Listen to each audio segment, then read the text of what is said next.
নমস্কার বন্ধুরা, ফুড ক্যানভাসে আপনাদের সবাইকে জানাই স্বাগত।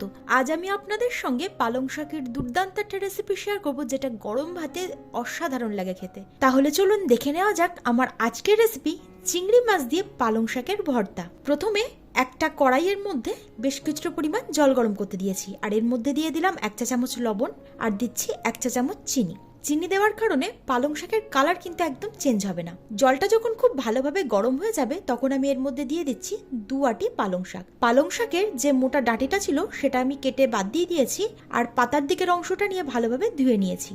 এবার মিডিয়াম হাই ফ্লেমে রেখে এটাকে ফুটতে দেবো।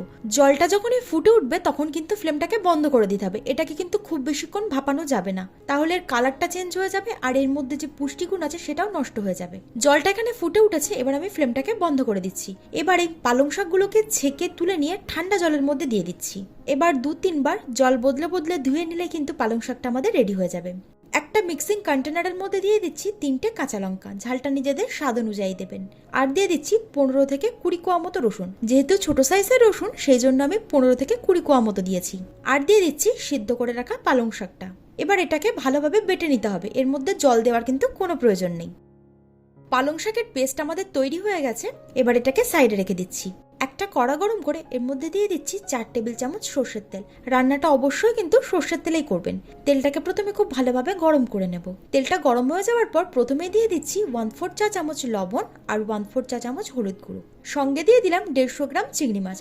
মাছের সমস্ত খোসা কিন্তু আমি ছাড়িয়ে দিয়েছি, আর একটু ছোট সাইজের চিংড়ি মাছই নিয়েছি। মিডিয়াম ফ্লেমে রেখে মাছটাকে মিনিট খানেকের জন্য ভেজে নিতে হবে। খুব বেশিক্ষণ কিন্তু ভাজতে যাবেন না, তাহলে চিংড়ি মাছটা শক্ত হয়ে যাবে, খেতে ভালো লাগবে না। মাছটাকে আমি মিনিট খানেকের জন্য মিডিয়াম হাই ফ্লেমে রেখে ভেজে নিয়েছি। এবার এটাকে তুলে নেব।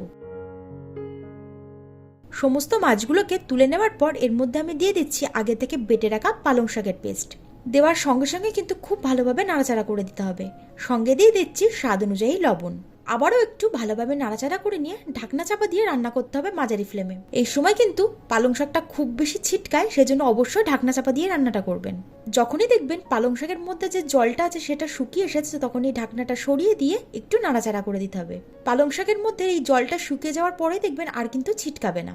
এবার আগে থেকে ভেজে রাখা চিংড়ি মাছগুলো দিয়ে দিচ্ছি, আর সঙ্গে দিয়ে দিলাম স্বাদ অনুযায়ী চিনি টেস্টটাকে ব্যালেন্স করার জন্য, আর দিয়ে দিলাম অল্প একটু লবণ। এবার ভালোভাবে নাড়াচাড়া করে মিশিয়ে নিয়ে এটাকে কষিয়ে নিতে হবে, যতক্ষণ না এর মধ্যে যেই জলজলে ভাবটা আছে সেটা শুকিয়ে যাচ্ছে। এটাকে যত ভালোভাবে লো ফ্লেমে রেখে কষানো যাবে ততই কিন্তু এর টেস্টটা আরো বেড়ে যাবে। পালং শাকটাকে আমি প্রায় 10 মিনিট ধরে লো ফ্লেমে রেখে কষিয়ে নিয়েছি, আর এটা কিন্তু এখন কড়া থেকে ছেড়ে আসছে। আমাদের চিংড়ি মাছ দিয়ে পালং শাকের ভর্তা একদম রেডি। এটাকে আপনারা গরম ভাতের সঙ্গে পরিবেশন করতে পারেন, রুটি দিয়েও কিন্তু মন্দ লাগে না। তাহলে আপনারাও বাড়িতে চটপট বানিয়ে ফেলুন, আর আমাকে কমেন্টের মাধ্যমে জানান রেসিপিটা কেমন লাগলো। আজ তবে এই পর্যন্তই, আবার হাজির হয়ে যাব নতুন একটা রেসিপি নিয়ে। আপনারা ভালো থাকবেন, সুস্থ থাকবেন।